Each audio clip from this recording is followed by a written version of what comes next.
తమ్ముళ్ళు హుషారుగా ఉన్నారా? మామూలు హుషారుగా ఉన్నారా? మహా హుషారుగా ఉన్నారా? కసిగా ఉన్నారా? మామూలుగా ఉన్నారా?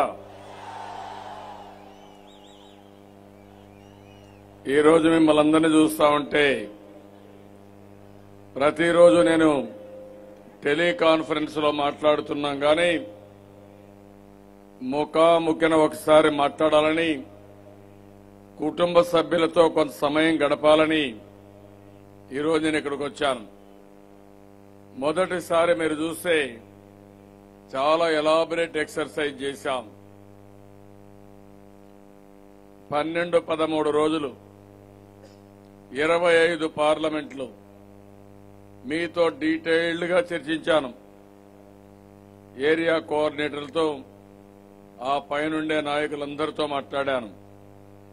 అది అయిన తర్వాత నాకు అనిపించింది, ఎవరైతే క్షేత్రస్థాయిలో పార్టీ కోసం త్యాగాలు చేసే మీతో మాట్లాడాలి, బూత్ కమిటీ కన్వీనర్స్ తో, సేవామిత్రతో మాట్లాడాలని ఈ కార్యక్రమాన్ని ఏర్పాటు చేశాను.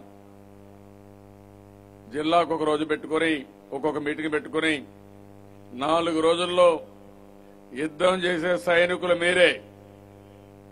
మిమ్మల్ని సమాయత్తం చేయాలి. సైనికులు ఎట్టయితే శిక్షణ ఇస్తున్నామో మా తమ్ముళ్ళకి ధైర్యం ఇస్తే ఏ యుద్ధమైనా సునాయాసంగా జయించే శక్తి మా తమ్ముళ్ళకే ఉంది, ఈ సైన్యానికే ఉంది. నేను అడుగుతున్నా మిమ్మల్ని అందరినీ, మనము తప్ప ఓటు అడిగే అధికారం ఎవరికైనా ఉందా తమ్ముళ్ళు అని మిమ్మల్ని అడుగుతున్నా.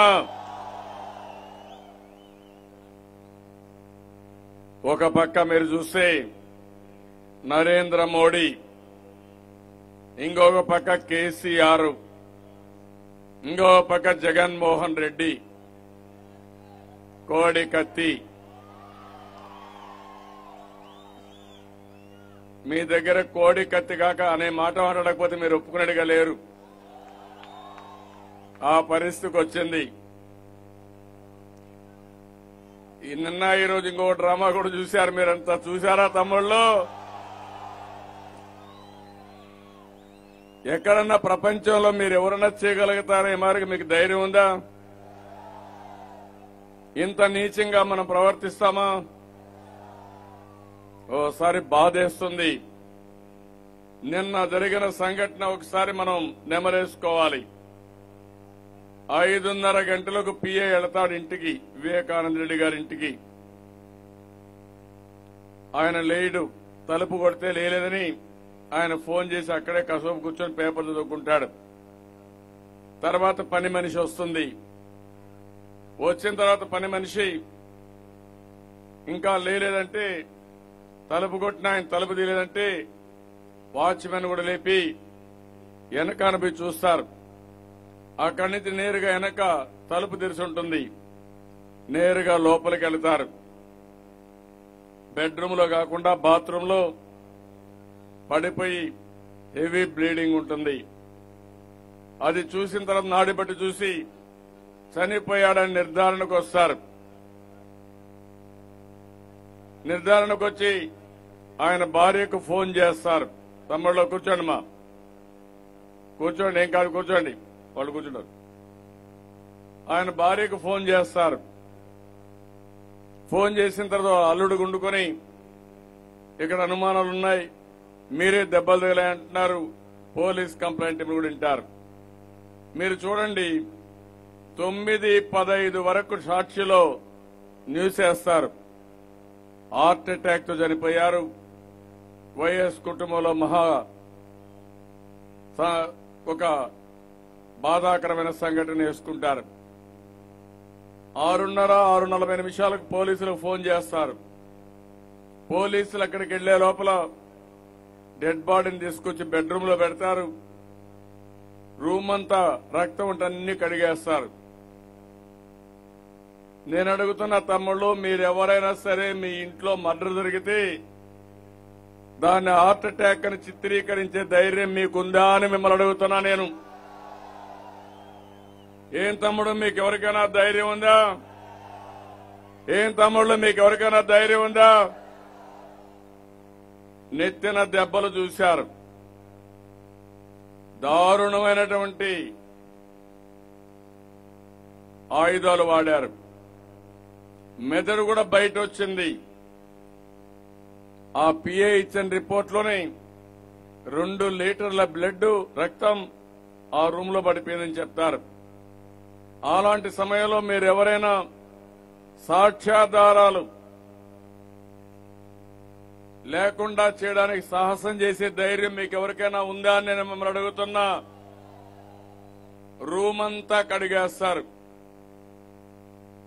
బెడ్షీట్లు మార్చేస్తారు. అదే సమయంలో ప్రపంచానికి అంతటికీ హార్ట్ అటాక్ తో చనిపోయారని చెప్పి నమ్మబలుకుతారు. సీఏ అక్కడికి వెళ్లిన తర్వాత ఇమ్మీడియట్ గా డెడ్ బాడీని తీసుకుని హాస్పిటల్ తీసుకెళ్తారు. ఎప్పుడు కూడా ఏదైనా ఒక నేరం జరిగితే ఆ సీన్ ని ఎవరూ మార్చడానికి వీలు లేదు. పంచనామా చేయాలి, ఫారెన్సిక్ ఎవిడెన్స్ అంతా పెట్టుకోవాలి. వేలి ముద్రలు గాని వస్తువులు గాని ఎక్కడికక్కడ ఉండి ఎవరు దాన్ని టచ్ చేశారు, ఎవరు వచ్చారు అన్ని చేస్తారు. అలాంటిది నేరుగా హాస్పిటల్ తీసుకుపోతే హాస్పిటల్లో ఏదైతే జరిగిందో పోస్ట్ మార్టం జరిగిందో ఆ సమయంలో ఇంత పెద్ద దెబ్బలు తగిలాయి, ఇది హత్య తప్ప ఇంకోటి కాదని చాలా డీటెయిల్డ్ గా మర్డర్ కేసు కింద చెప్తారు. అప్పటి వరకు గమ్మున్న వ్యక్తులు మన మీద ఆరోపణ చేస్తారు. మీరు ఒకటి గుర్తుపెట్టుకోవాలి, ఎంత దుర్మార్గులో. వీళ్ళ చిన్నాన్న, సొంత చిన్నాన్న చనిపోతే సాక్ష్యాధారాలు కూడా లేకుండా చేసి వ్యక్తుల్ని సమాజంలో ఏమనాల తమ్ముళ్ళో మీరే ఆలోచించాల్సిందిగా మిమ్మల్ని అందరినీ కోరుతున్నా.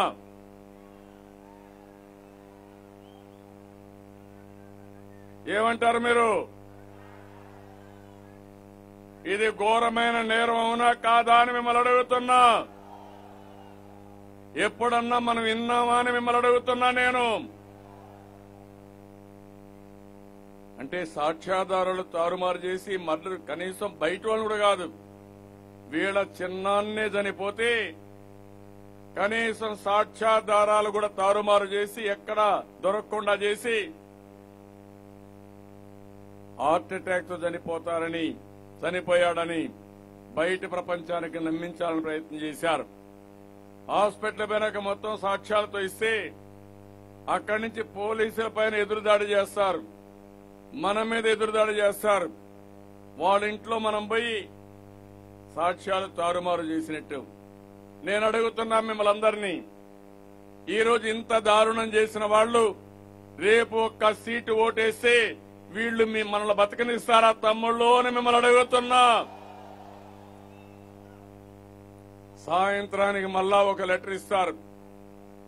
ఆ లెటర్ ఏంటి? డ్రైవర్ ఆలస్యంగా వస్తున్నాడు, మందలిస్తే ముందు రమ్మంటే ఆయన కోపం వచ్చి చంపబోతున్నాడు, నేను ఆ చంపే సమయంలో ఈ లెటర్ రాశాను, మళ్ళా ఒక లెటర్ రాస్తారు.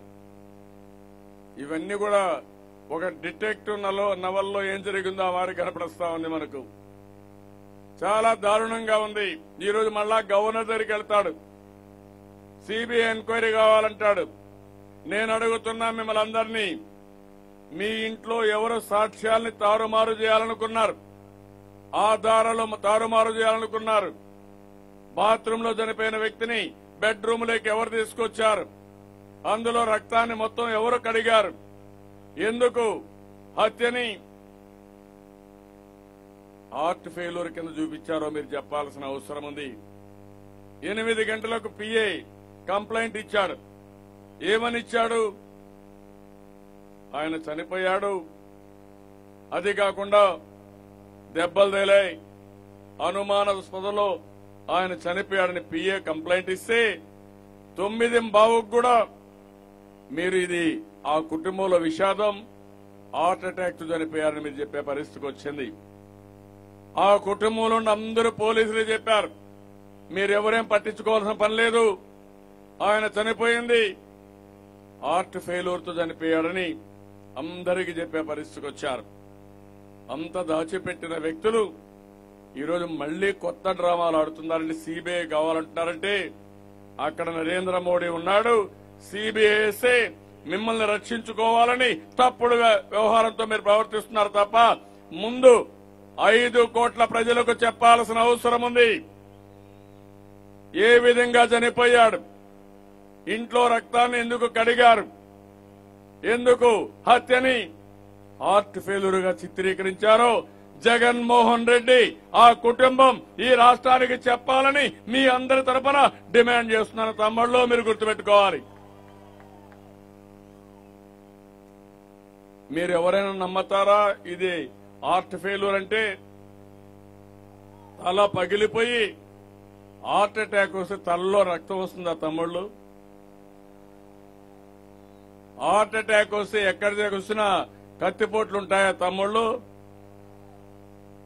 ఎవరికి చెప్తారు ఇవన్నీ? 5:30 నుంచి 9 గంటల వరకు 9:15 వరకు డ్రామాలు ఆడారు.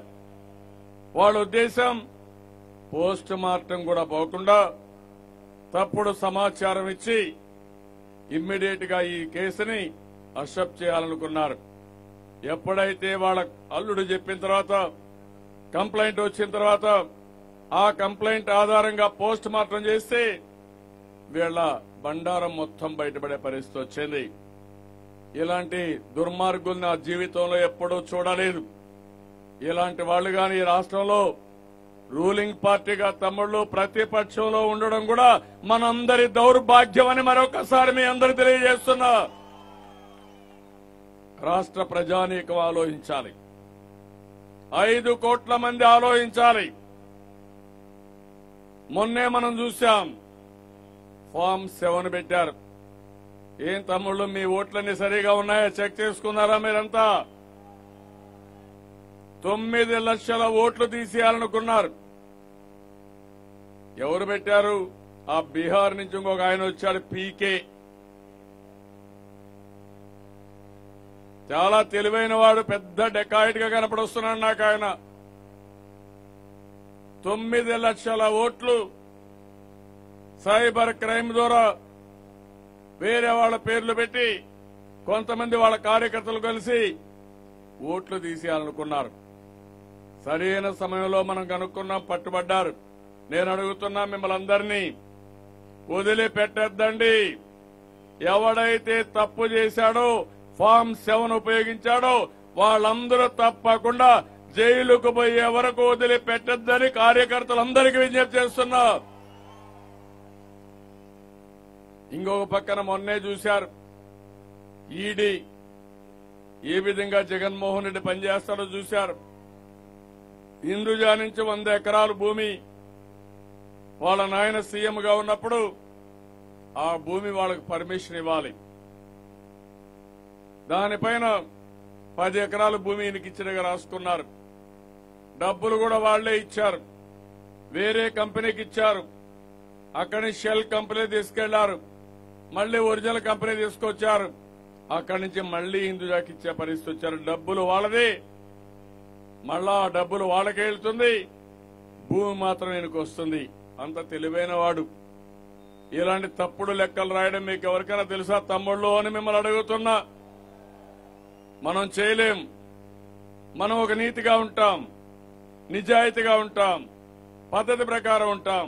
ఇలాంటి పనులు చేసే పరిస్థితికి వచ్చాడు. ఆ మధ్య తెలంగాణ ప్రభుత్వం మన డేటా దొంగిలిస్తారు. ఏమనాలో నాకు అర్థం కాలేదు. ఈ కేసీఆర్ మీతో సమానంగా ఇక్కడ కూర్చున్నవాడే నా దగ్గర పని చేసిన వాడు తప్ప ఇంకోటి కాదు. అవునా కాదా? మన మీటింగ్ లో ఇక్కడ కూర్చున్న లీడర్స్ సమానంగా, ఇంకా మన వాళ్ళు అశోక్ గారు గాని వీళ్ళంతా ముందుంటే, కళా వెంకట్రావు గారు ఉంటే ఆయన వెనక బెంచుల్లో కూర్చున్న వ్యక్తి. ఇప్పుడు మన మీద పెత్తనం చేస్తానంటున్నాడు. కబద్దార్, వదిలిపెట్టే సమస్య లేదు. మా ఆత్మ గౌరవాన్ని మేము కాపాడుకుంటాం తప్ప ఇష్టానుసారంగా ప్రవర్తిస్తే వదిలిపెట్టమని మరొక్కసారి ఈ శ్రీకాకుళంలో మీ అందరి తరపున హెచ్చరిస్తున్నానని చెప్పి కూడా నేను మీకు తెలియజేస్తున్నా. ఈరోజు తిరుపతికి వెళ్లాను. వెంకటేశ్వర స్వామి దర్శనం చేసుకున్నాను. మనకు ఒక సాంప్రదాయం, ముందు వెంకటేశ్వర స్వామి దర్శనం చేసుకుని అక్కడ మీటింగ్ పెట్టి నేరుగా శ్రీకాకుళం వచ్చాను. శ్రీకాకుళం మన రాష్ట్రానికి మంచి మామూలుగా వాస్తు రూపేణ ఏ పని ప్రారంభించినా శ్రీకాకుళంతో ప్రారంభిస్తే అది డెఫినెట్ గా జయప్రదం. మన శ్రీకాకుళం చూసిన తర్వాతనే మన రాష్ట్రం పేరు కూడా సన్ రైజ్ ఆంధ్రప్రదేశ్ అనే పేరు పెట్టుకున్న సూర్యోదయ ఆంధ్రప్రదేశ్. నేను మిమ్మల్ని అందరినీ ఒకటే కోరుతున్నా, మా తమ్ముళ్ల ధైర్యం చూశాను. నేను బాగా ఆలస్యంగా వచ్చాను. మీ పట్టుదల చూస్తా ఉంటే నాకు అనుమానం లేదు, జిల్లాలో 10 సీట్లకు 10 సీట్లు గెలిపించే స్తోమత, ధైర్యం మా కుటుంబ సభ్యులకు ఉంది. తెలుగుదేశం పార్టీ గెలవడం ఒక చారిత్రక అవసరం. ఈరోజు ఇంకొక పక్కన ఒక్క ఓటు కూడా వైఎస్ఆర్ కాంగ్రెస్ పార్టీకి ఓటేస్తే చాలా ఇబ్బందులు పాలవుతాం. వీళ్లు ప్రతిపక్షంలో ఉండడానికి కూడా అర్హత లేదు. అధికారాన్ని అడ్డం పెట్టుకుని, ప్రజలిచ్చిన ఓట్లను అడ్డం పెట్టుకుని ఈరోజు నేరాలు ఘోరాలు చేసే పరిస్థితికి వచ్చారు. చాలా దుర్మార్గం. ఇక ఉండే కార్యకర్తల్ని, కుటుంబ సభ్యులు కోరుతున్నా, మీ వల్ల తెలుగుదేశం పార్టీకి ఎంతో గౌరవం వచ్చింది. నాకు గాని మన నాయకుడు ఎన్టీ రామారావు గారికి ప్రపంచవ్యాప్తంగా గుర్తింపు వచ్చిందంటే అది మీ త్యాగ ఫలితం తప్ప ఇంకోటి కాదని మరొకసారి మీ అందరికీ విజ్ఞప్తి చేస్తున్నాను.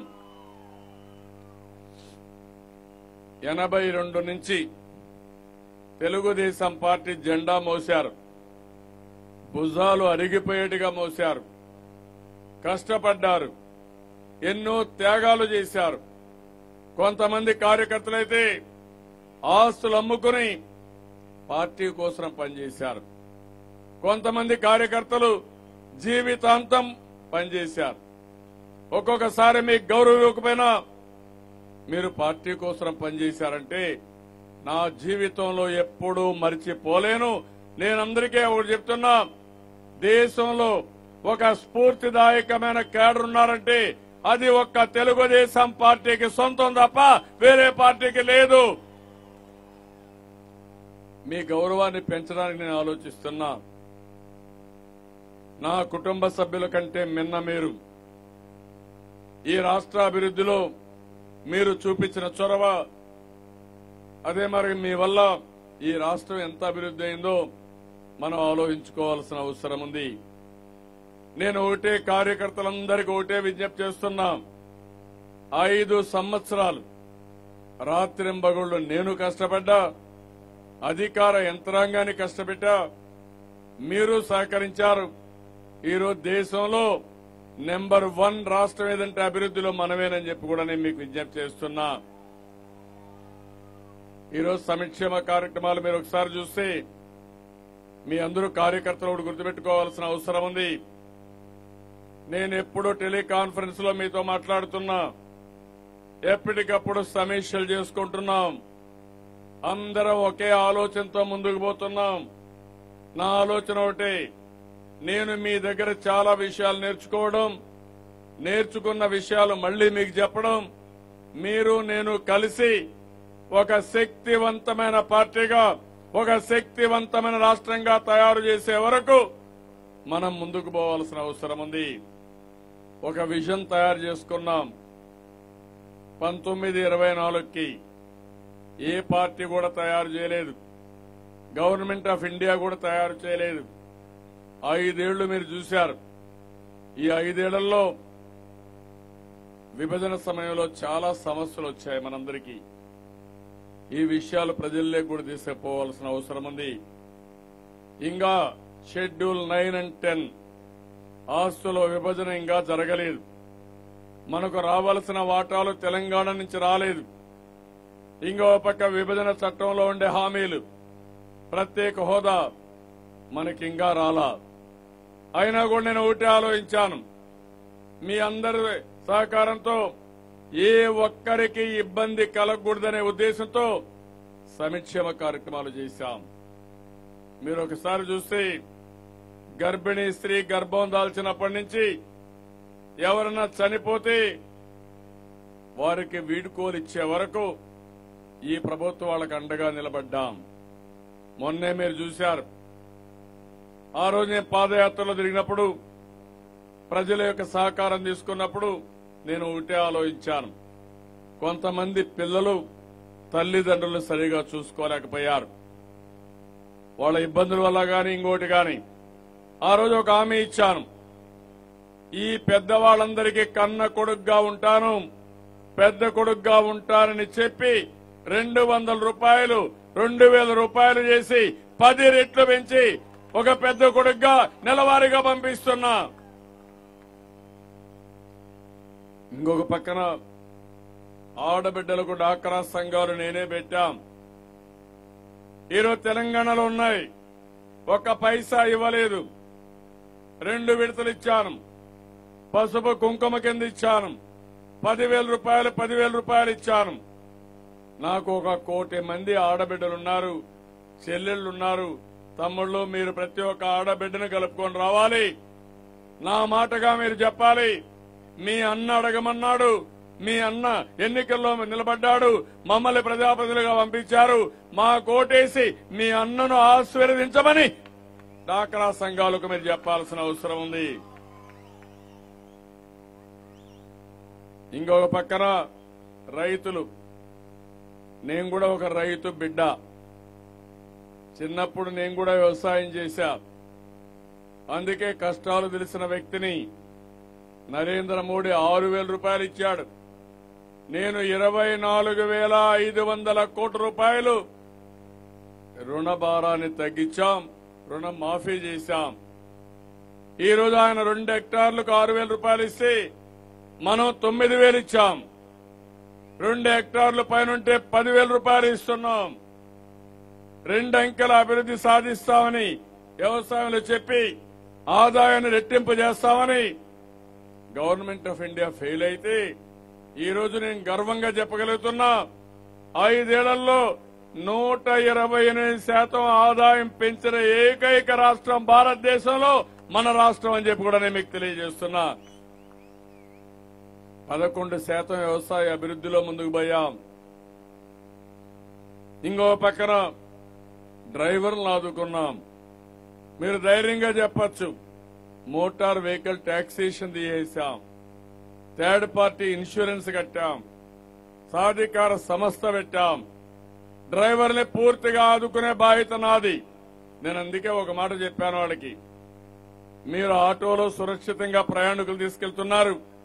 ఈ రాష్ట్రాన్ని సురక్షితంగా అభివృద్ధి చేయడంలో నేను ముందున్నా. నేను మీరు అందరం డ్రైవర్లే. మీ అందరికీ నేను డ్రైవర్ నెంబర్ 1 గా ఉంటానని వాళ్లకు హామీ ఇచ్చాను. మీరు చూడండి, యువత దేశంలో ఎవ్వరు ఇవ్వాల. 1,000 రూపాయలు నిరుద్యోగ భృతి ఇచ్చాం. ఇప్పుడు 2,000 రూపాయలకు పెంచాం. వాళ్ళకి స్కిల్ డెవలప్మెంట్ ఇచ్చాను. ముఖ్యమంత్రి యువనేస్తం పెట్టాం.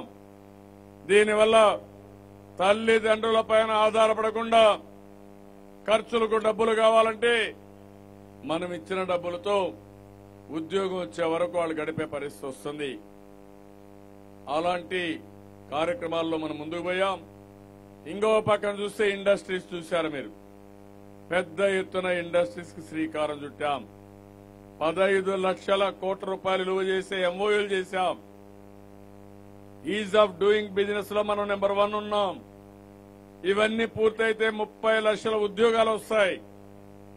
మనం ఇవన్నీ చేస్తే కోడికత్తి పార్టీ ఎక్కడికక్కడ మనకు సమస్యలు క్రియేట్ చేయడం, విశాఖపట్నంలో పెట్టుబడిదారులకు సదస్సు పెడితే జల్లికట్టు స్ఫూర్తితో గొడవ చేస్తామని రావడం. ఇంకో పక్క రాజధాని మీరు చూశారు, చాలా ఇబ్బందులు క్రియేట్ చేశారు. నేను ఒకటే ఆలోచించాను, రాజధాని కట్టాలి. ఒకప్పుడు సైబరాబాద్ నగరాన్ని కట్టాం, హైదరాబాద్ నగరాన్ని ప్రపంచ పటంలో పెట్టాం. ఈరోజు దానికంటే మిన్నగా చేయాలని ప్రపంచంలో 5 అగ్ర రాజధానిలో మన అమరావతి ఒకటి ఉండాలనేది నా ఆకాంక్ష. దానికోసం ముందుకు పోయాం. మన దగ్గర డబ్బులు లేదు, భూములు లేవు, మన మీద విశ్వాసం ఉంది. ఆ రోజు ఒకే పిలిపించాను, మీరు భూమి ఇవ్వండి, మీరు నష్టపోరు, నేను రాజధాని కట్టి మీకిచ్చే భూమికి విలువ పెంచుతానని, మీ ఆదాయాన్ని పెంచుతాను ఒక్క మాట చెప్తే 35,000 ఎకరాల భూమి ఇచ్చారు. నరేంద్ర మోడీ గారు మట్టి నీళ్లు మన మొక్కాను కొడితే రైతులు 50,000 కోట్ల రూపాయలు విలువ చేసే భూమి మన మీద విశ్వాసంతో ఇచ్చారంటే అది మనకుండే వ్యక్తిత్వం అని చెప్పి కూడా నేను మీకు తెలియజేస్తున్నా.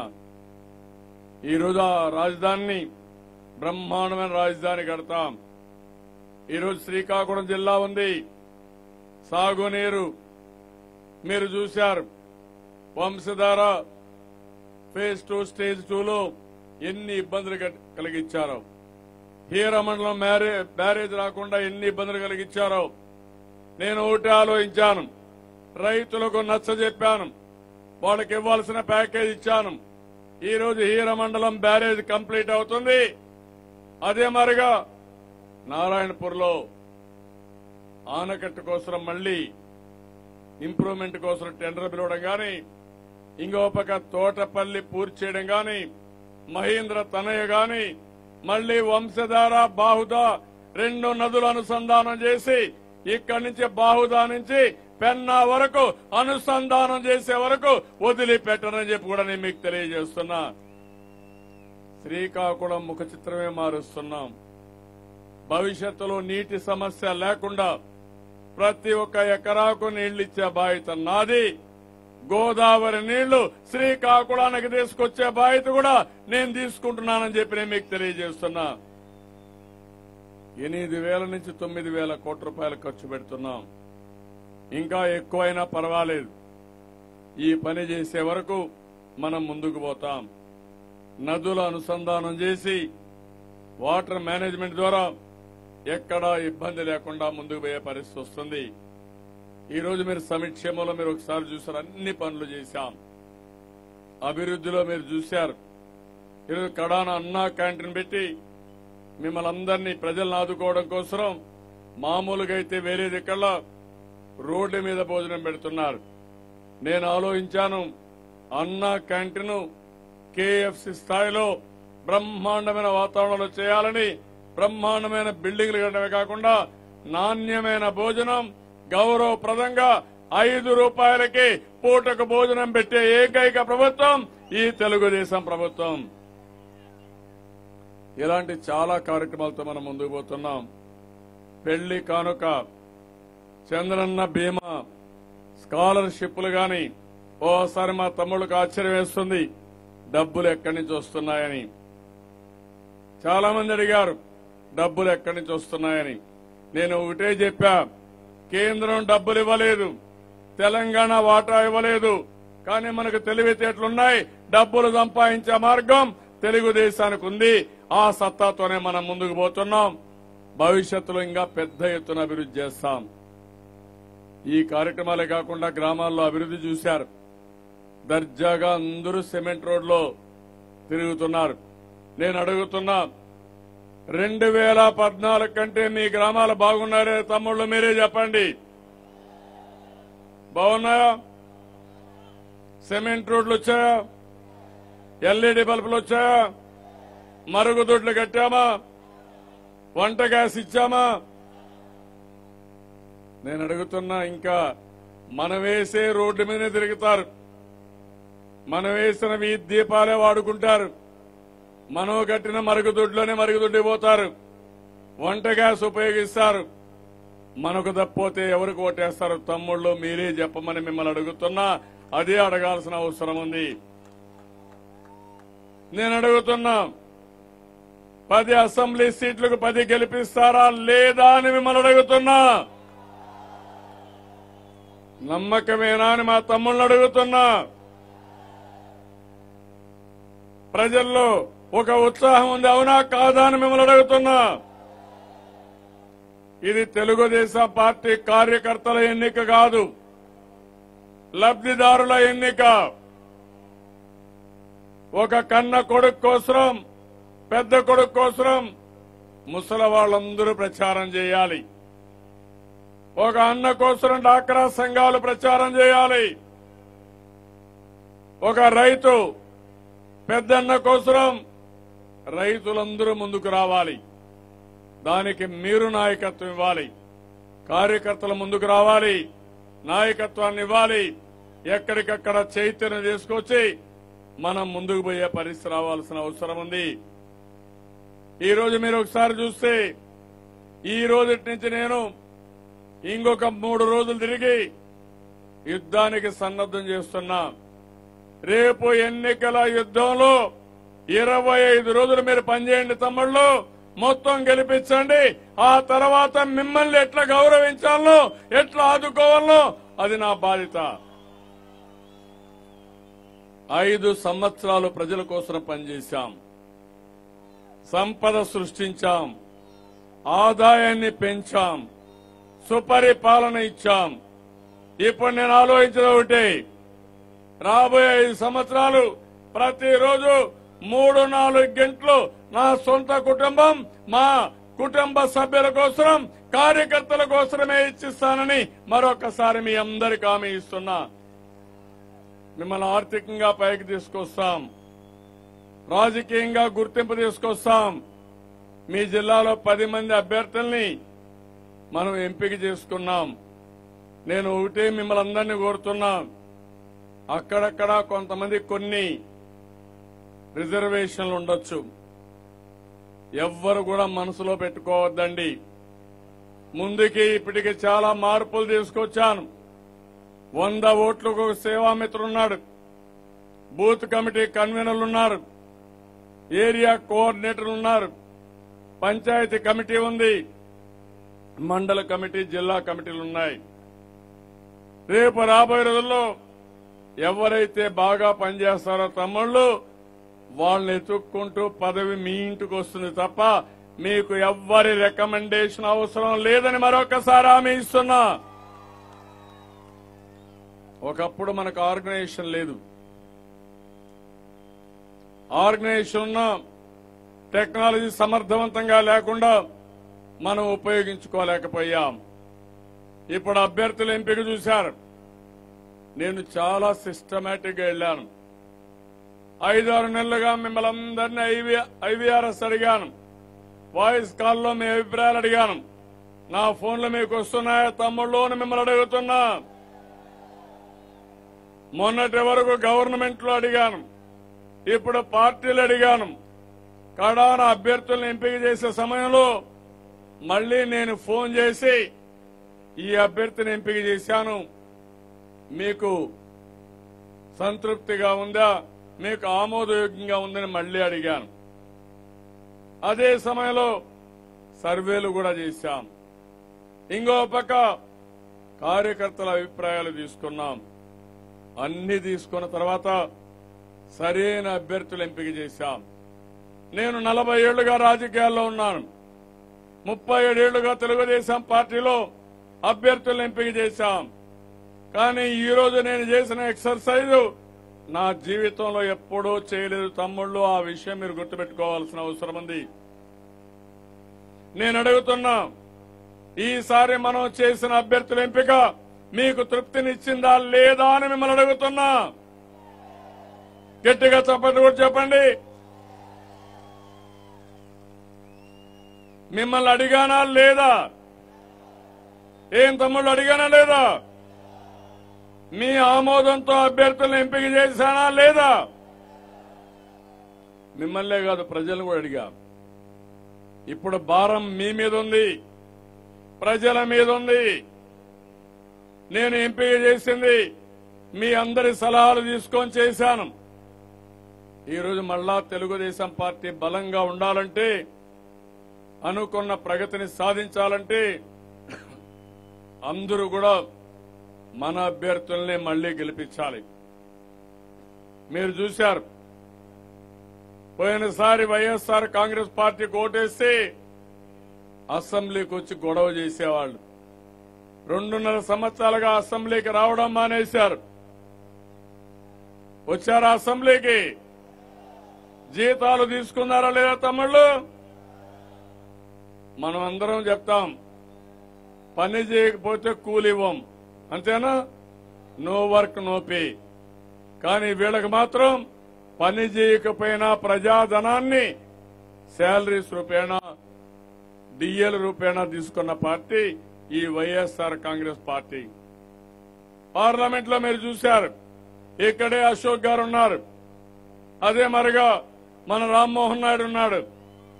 బ్రహ్మాండంగా పోరాడారు లేదు తమ్ముళ్ళు? వైఎస్ఆర్ కాంగ్రెస్ ఎక్కడన్నా పార్లమెంట్ లో ఉన్నారా? ఎక్కడన్నా కనపడ్డారా? ప్రత్యేక హోదా పైన ఎవరు పోరాడాం? విభజన హామీల పైన ఎవరు పోరాడాం? నమ్మక ద్రోహం చేసి, నమ్మించి మోసం చేసి వదిలిపెట్టమని మనం పోరాడితే మన మీద సిబిఐ దాడులు, ఇన్కమ్ ట్యాక్స్ దాడులు, ఈడీ దాడులు, మన మీద దాడులు చేస్తారు. అవినీతి పరులు కాపాడుతాడు నరేంద్ర మోడీ గారు. ఆయన పెద్ద ఫోజులు ఇస్తున్నాడు. నేనేదో పెద్ద దేశాన్ని కాపాడుతున్నాను నరేంద్ర మోడీ గారు మాట్లాడుతున్నారు. నేను అడుగుతున్న తమ్ముళ్ళందరినీ, బీజేపీ వల్ల ఎవరికైనా ₹1 లాభం వచ్చిందా తమ్ముళ్ళు అని మిమ్మల్ని అడుగుతున్నా.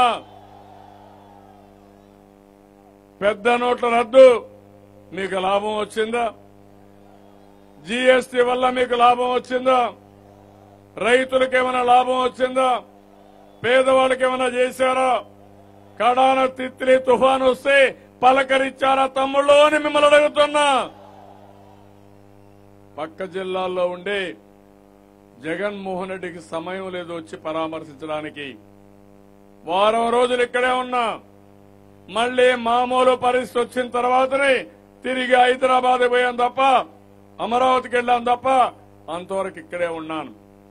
ఈ రోజు నేను హామీ ఇస్తున్నా, తాత్కాలికంగా చేయాల్సినంత చేశాం.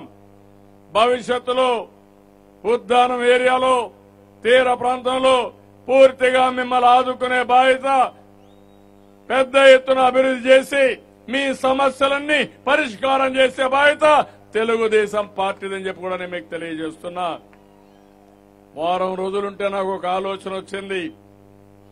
భవిష్యత్తులో నేరుగా ఇచ్చాపురం నుంచి భోగాపురం వరకు బీచ్ రోడ్ కూడా ఒకటి వేసుకుంటే, మధ్యలో బావనపాడు పోర్ట్ వస్తుంది, నేషనల్ హైవే ఉంది, పక్కన బీచ్ రోడ్ వస్తుంది.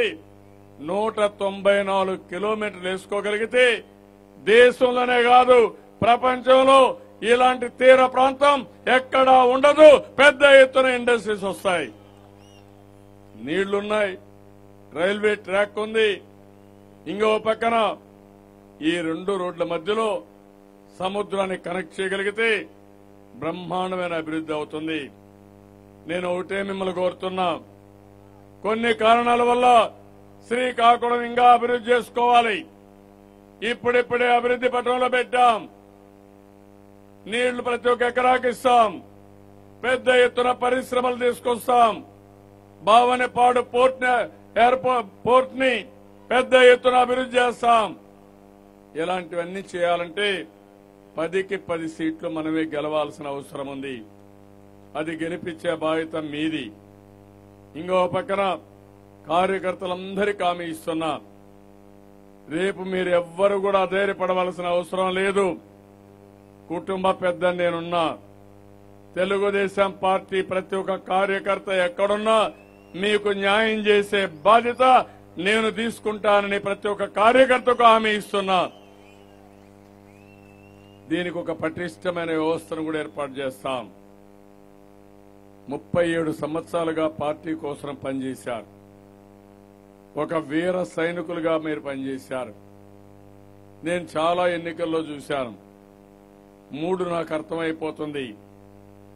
ఎప్పుడైతే తెలుగుదేశం పార్టీ కార్యకర్త ఉత్సాహంగా ఉన్నాడో అప్పుడు ఎన్నికల్లో ఎవ్వరూ మనల్ని ఎదిరించలేరు, తట్టుకోలేరు.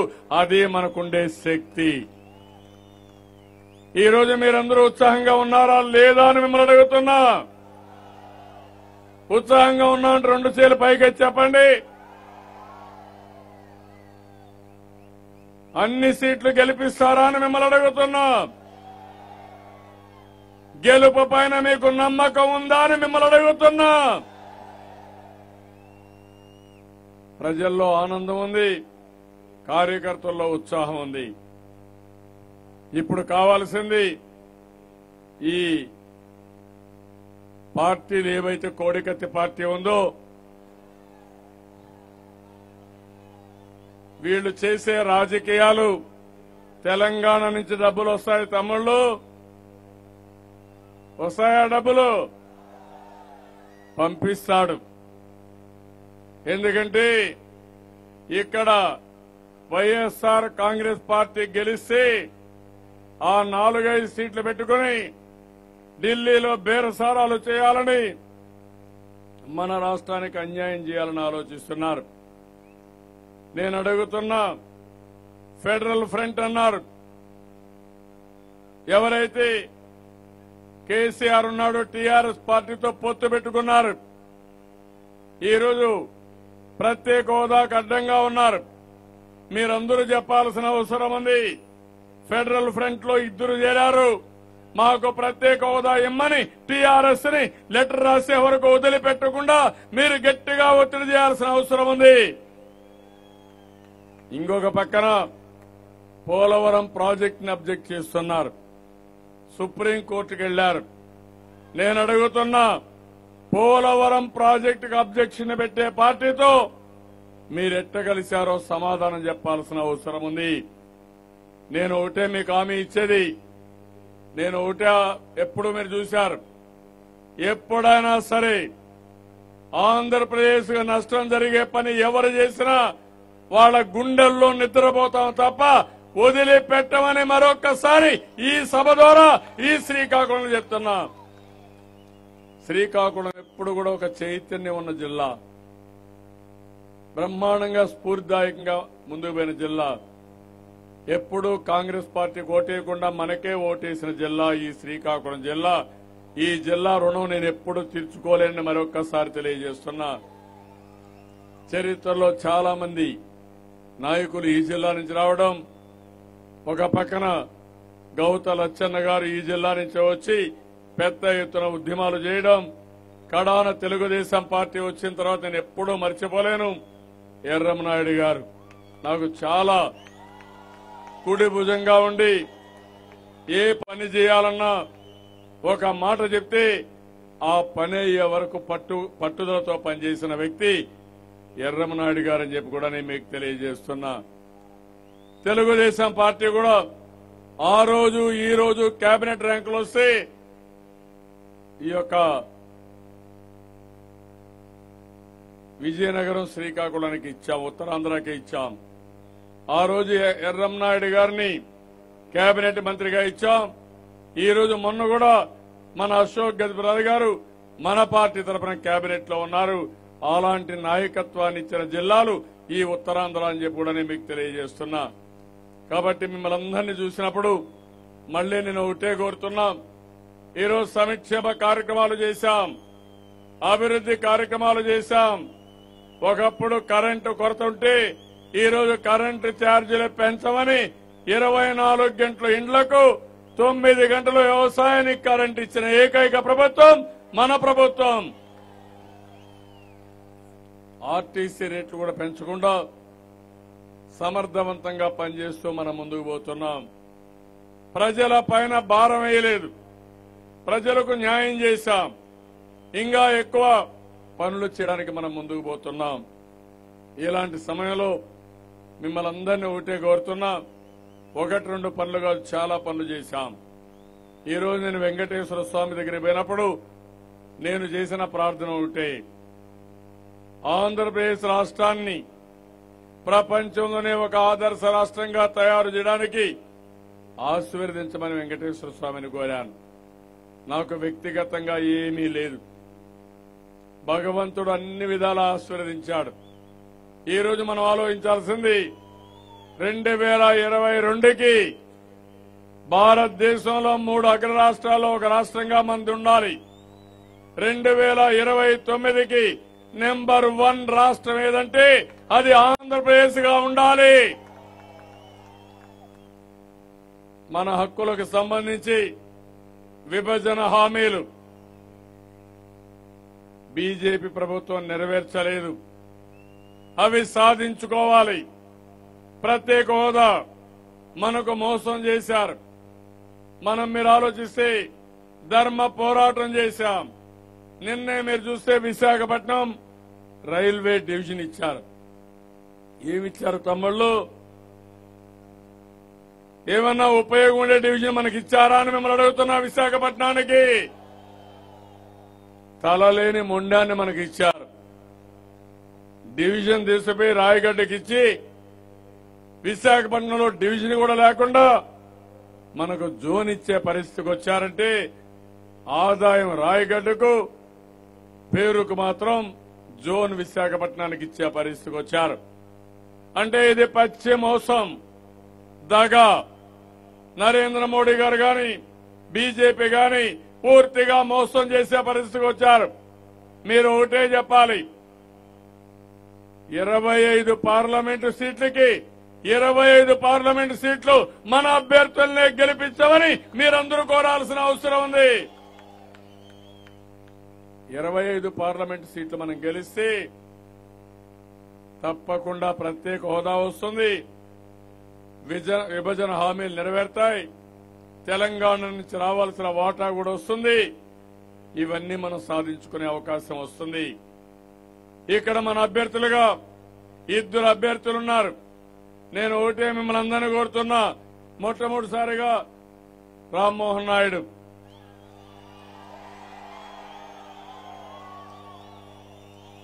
గట్టిగా చప్పట్లు కొట్టి అభినందించాలి, ఆశీర్వదించాలి.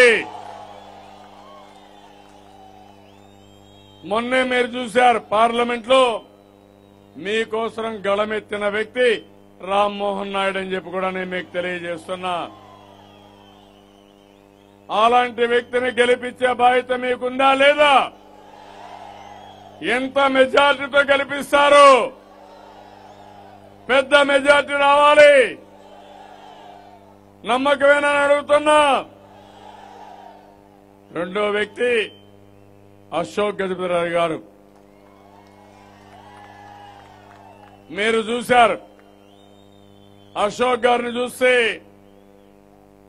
మొన్న ఇటీవల కాలంలో మనకు అన్యాయం జరిగిందని రాత్రి నేను ఫోన్ చేస్తే కేబినెట్కి వెళ్లారు. కేబినెట్ నుంచి వస్తానే ఫోన్ చేశాను. అశోక్ గారు, మనకు అన్యాయం జరిగింది, వీళ్ళు నమ్మక ద్రోహం చేస్తున్నారు, మీరు రాజీనామా చేయాల్సి వస్తుందంటే ఒక్క క్షణం కూడా ఆలోచించకుండా ఒకే మాట అన్నారు, మీరు చెప్పారు సార్ రేపే రాజీనామా ఇవ్వాలన్నా ఇప్పుడే ఇవ్వాలని అడిగిన వ్యక్తి మన అశోక్ గారు. రేపు బెంగళూరు ప్రోగ్రాం ఉంది, ఆ ప్రోగ్రాం కూడా క్యాన్సిల్ చేసుకుంటానని చెప్పి ఆ నిమిషంలో ఒక్క సెకండ్ ఆలోచించకుండా పదవికి త్యాగం చేసిన వ్యక్తి మన అశోక్ గారు అని చెప్పి కూడా నేను మీకు తెలియజేస్తున్నా. నేను పార్టీ పెట్టినప్పటి నుంచి చూస్తున్నారు వారి యొక్క సిన్సియారిటీ. ఒక నీతి నిజాయితీగా నిబద్ధతతో పనిచేసే నాయకుడు అశోక్ గారు. అలాంటి అశోక్ గారిని పెద్ద మెజార్టీతో గెలిపిస్తామని గట్టిగా మీరందరూ అభినందించాలి, ఆశీర్వదించాలి. ఇకపోతే మనం నిన్నే ఒక మాట అనుకున్నాం, 150+ మిషన్ 150+ సీట్లకు పోయాం. 175లో 150 కంటే ఎక్కువ గెలిపించాలి. ఈ జిల్లాలో 10కి 10 గెలవాలి. దానికి మీరు సిద్ధంగా ఉన్నారా అని మిమ్మల్ని అడుగుతున్నా. ఇక్కడికి వచ్చినప్పుడు కళా వెంకట్రావు గారు ఆంధ్రప్రదేశ్ రాష్ట్ర తెలుగుదేశం పార్టీ అధ్యక్షులు, హెచ్చర్ల అభ్యర్థిగా కళా వెంకట్రావు గారు మీ దగ్గరకు వస్తున్నారు. గట్టిగా చప్పట్లు కొట్టి అభినందించండి. మంచి మెజార్టీ రావాలి, గెలిపిస్తామని ఒక సీనియర్ నాయకుడిగా మీ అందరికీ ఎప్పటికప్పుడు అందుబాటులో ఉండే వ్యక్తిగా మీరు గట్టిగా ఆశీర్వదించాల్సిందిగా మరొకసారి మిమ్మల్ని అందరినీ కోరుతున్నాను. ఇక్కడిని ఈరోజు మిగిలిన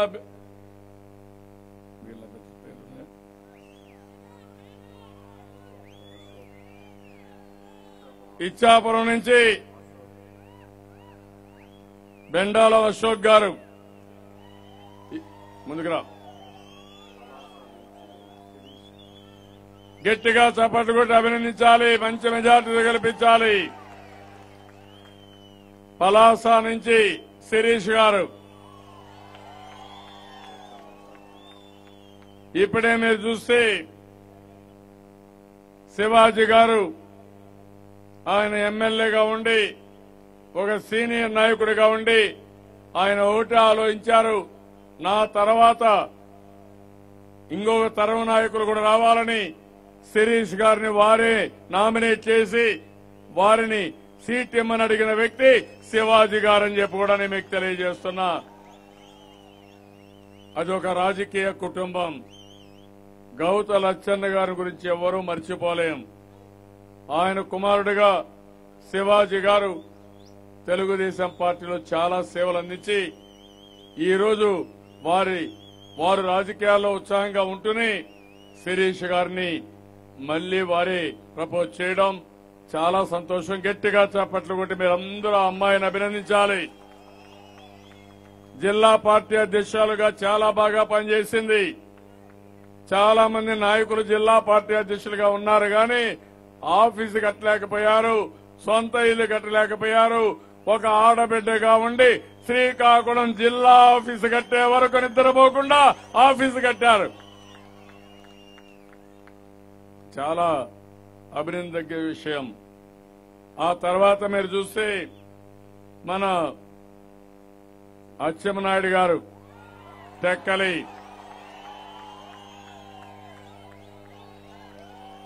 అపోజిషన్ పార్టీలకు గాని ఏదైనా ఇష్యూ వస్తే మన పార్టీలో ఎవరైనా గట్టిగా మాట్లాడగలుగుతారంటే ఇక్కడ నుంచి మాట్లాడితే ఢిల్లీకి వెళ్ళబడుతుంది తమ్ముళ్ళు. అది అచ్చెన్నాయుడు గారి సత్తా.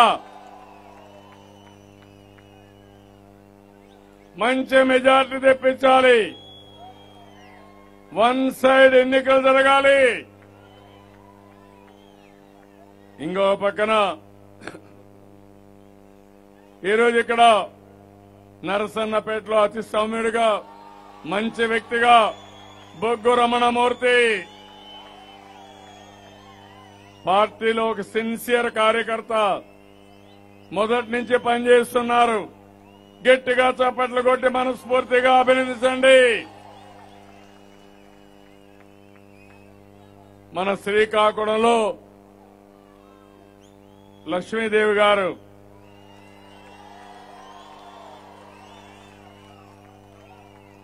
అప్పల సూర్యనారాయణ గారు ఈ శ్రీకాకుళంలో చాలా సేవలు అందించి వారి తర్వాత లక్ష్మీదేవి గారు సేవలు అందిస్తున్నారంటే గట్టిగా చప్పట్లు కొట్టి మీరందరూ అభినందించాలి. అతిపెద్ద మెజార్టీ కల్పించాలి.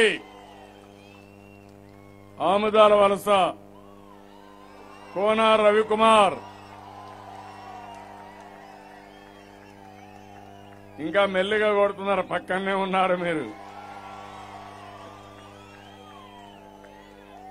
గట్టిగా అభినందించాలి. మనిషి గట్టి మనిషి, ఉక్కు మనిషి. అదే మరిగా మనకు రాజాం నుంచి కొండ్రు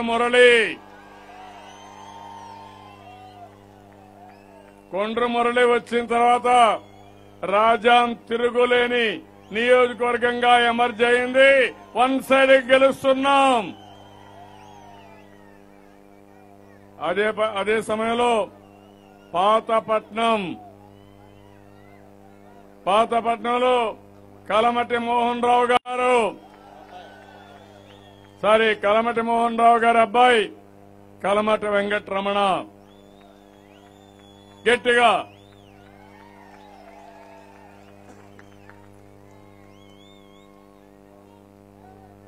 అదే మరిగా రేపే మనం పాలకొండ కూడా ఈ రోజు రేపు నిర్ణయం చేస్తాం. అన్ని నియోజకవర్గాల్లో ఎమ్మెల్యే అభ్యర్థులను ప్రకటించుకొని మనం ముందుకు పోయే పరిస్థితి వస్తుంది. నేను అడుగుతున్నా మిమ్మల్ని అందరినీ, టీం శ్రీకాకుళం చూశారు. అందరినీ మంచి మెజారిటీతో గెలిపిస్తారా అని మిమ్మల్ని అడుగుతున్నా. నమ్మకమేనా అని మిమ్మల్ని అడుగుతున్నా.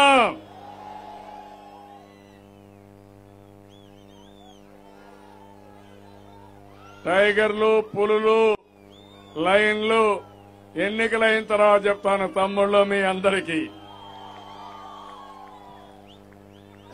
ఏ నియోజకవర్గంలో ఎంత మెజారిటీ వస్తుందో ఆ నియోజకవర్గం కార్యకర్తల్ని, లీడర్ని ఎంత గౌరవిస్తారు రాబోయే రోజుల్లో.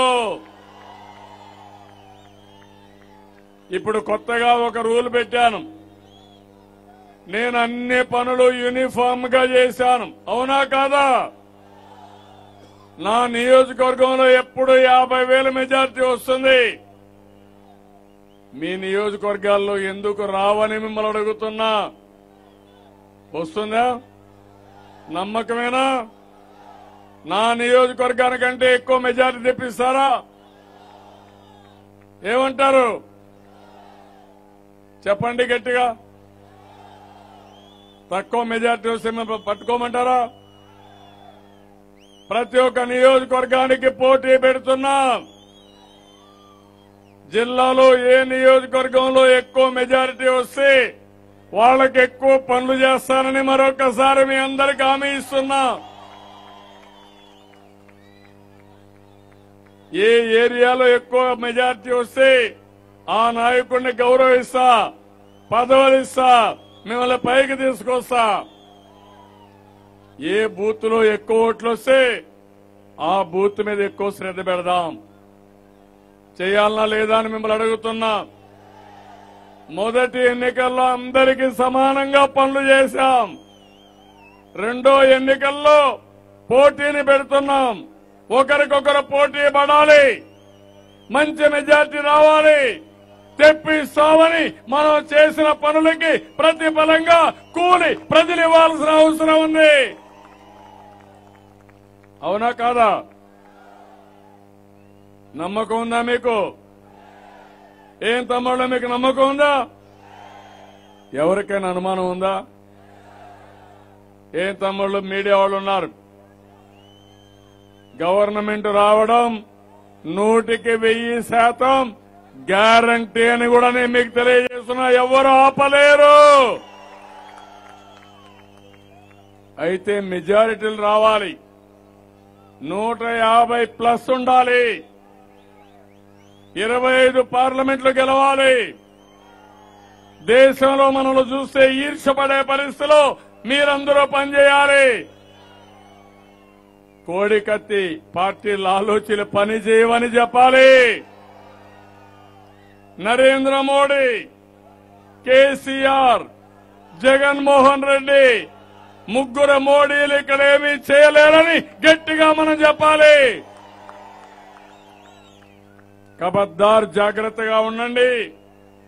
ముసుగులు తీయండి, ఓపెన్ గా రండి. మీ కథ ఏంటో మేము చూస్తాం తప్ప లాలూచి రాజకీయాలు అవసరం లేదు. ఫ్యాన్ ఇక్కడ, స్విచ్ తెలంగాణలో, హైదరాబాద్ లో, కరెంటు ఢిల్లీలో. ఏం తమ్ముళ్ళు, కరెంట్ ఆగిపోతే స్విచ్ పనిచేయదు, స్విచ్ చేయకపోతే ఇక్కడ ఫ్యాన్ తిరగదు. ఇది వీళ్ళ లాలూచి రాజకీయాలు. అవునా కాదా? ముగ్గురు ఒకటి, అవునా కాదా? అలాంటి వాళ్ళ రాజకీయాల్ని మనం బుద్ధి చెప్పాల్సిన అవసరం ఉంది. అందుకే నేను మిమ్మల్ని అడుగుతున్నా. శ్రీకాకుళం జిల్లా అంటే నాకు చాలా అభిమానం. మంచి నాయకత్వం ఉండే జిల్లా ఈ శ్రీకాకుళం జిల్లా అని చెప్పి మరొకసారి తెలియజేస్తున్నా. రెండో మీటింగు వెంకటేశ్వర స్వామి దర్శనం తర్వాత. అందుకే మిమ్మల్ని అడుగుతున్నా, అన్ని సీట్లు మీరు గెలిపించండి. మిమ్మల్ని ఆదుకునే బాధ్యత నాది అని మీ అందరికీ విజ్ఞప్తి చేస్తున్నా. మీరు ప్రజలకు అండగా ఉండండి. మీకు అండగా నేనుంటా. ఎవరికి ఏ ఇబ్బంది లేకుండా అన్ని విధాలా పైకి తీసుకొచ్చే బాధ్యత ఒక పార్టీ అధ్యక్షుడిగా, కుటుంబ పెద్దగా నేను తీసుకుంటానని మరొక్కసారి తెలియజేసుకుంటూ, నేను చాలా మీటింగ్లకు వచ్చాను జిల్లాకు. ఈ రోజు మీ ఉత్సాహం చూస్తా ఉంటే నాకు ఎంత తృప్తిగా ఉందంటే, ఒక ధైర్యంతో ముందుకు పోతున్నానని మరొకసారి మీకు తెలియజేస్తున్నా. చాలా సార్లు మీటింగులు పెట్టాం, ఎన్నికల మీటింగులు పెట్టాం. కానీ యుద్ధానికి పోయే ముందు సైనికులను తయారు చేసుకోవడానికి పెట్టిన మీటింగు మొట్టమొదటిసారి మన పార్టీ చరిత్రలో. ఈరోజు నేను అడుగుతున్నా, యుద్ధానికి సిద్ధంగా ఉన్నారా అని మిమ్మల్ని అడుగుతున్నా. మన విరోధి బలహీనంగా ఉన్నా యుద్ధం బలంగా చేయాలవునా కాదా అని మిమ్మల్ని అడుగుతున్నా. ఘన విజయం రావాలి. మనం గెలుస్తున్నాం, దాంట్లో అనుమానం లేదు. అదే సమయంలో పెద్ద మెజారిటీతో గెలిచి విజయ డంకా మోగించాల్సిన అవసరం మనందరిపైన ఉంది. అందుకని నిన్న వివేకానంద రెడ్డి గారి కేసు విషయంలో ప్రతి ఒక్క ఓటర్కి మీరు చెప్పాలి, వాళ్ళ చిన్నాన్న చనిపోతేనే శవ రాజకీయాలు చేస్తూ కనీసం సాక్ష్యాలు కూడా లేకుండా చేసిన వ్యక్తులకు మానవత్వం ఉందని అడుగుతున్నా. అలాంటి వ్యక్తిని సపోర్ట్ చేస్తే ఏమవుతుందో ప్రజల్లో చర్చనీయాంశంగా ప్రజల్లో చైతన్యం తేవాల్సిన బాధ్యత మీది. అది చేసే ధైర్యం మీకుందని మరొక్కసారి తెలియజేసుకుంటూ, ఈ రోజు ఇక్కడికి వచ్చినప్పుడు నేను ఒకటి అడుగుతున్నా. ఇప్పుడిప్పుడే వేడి రగులుకుంటా ఉంది. నేను ఇప్పుడు మిమ్మల్ని అందరినీ తెలుగుదేశం అంటే వర్ధిల్లాలని చాలా గట్టిగా చెప్పాలి. తెలుగుదేశం. ఏం తమ్ముడు నా గొంతు పోతా ఉంది కానీ మీ గొంతుకేంటి? తెలుగుదేశం, తెలుగుదేశం. తమ్ముళ్ళు మీ ఓటంటే మొత్తం జిల్లా అంతా వినపడాలి, రీసౌండింగ్ రావాలి. తమ్ముళ్ళు మీ ఓటు, తమ్ముళ్ళు మీ ఓటు, మనందరి ఓట్లు. ఇంకో పక్క ఎన్టీఆర్ అమర్ హై. ఎన్టీఆర్, ఎన్టీఆర్, ఎన్టీఆర్. చాలా సంతోషం. 10 గంటలు అవుతా ఉన్నా ఒక్కర కదలలేదంటే మీ పట్టుదల చూస్తా ఉంటే నాకు చాలా ముచ్చటేస్తా ఉంది. మరొకసారి అందరికీ మనస్ఫూర్తిగా అభినందన తెలియజేస్తూ అందరికీ నమస్కారాలు. జై హింద్, జై తెలుగుదేశం. వార్తావాణి న్యూస్ ఛానల్ ఎప్పటికప్పుడు రాజకీయ, సినీ విశేషాలు, స్పోర్ట్స్ మరియు సాంకేతిక పరమైన మరెన్నో విషయాలను మన ముందుకు తెస్తుంది. మరింత సమాచారం కొరకు వార్తావాణి న్యూస్ ఛానల్ ని సబ్స్క్రైబ్ చేయండి.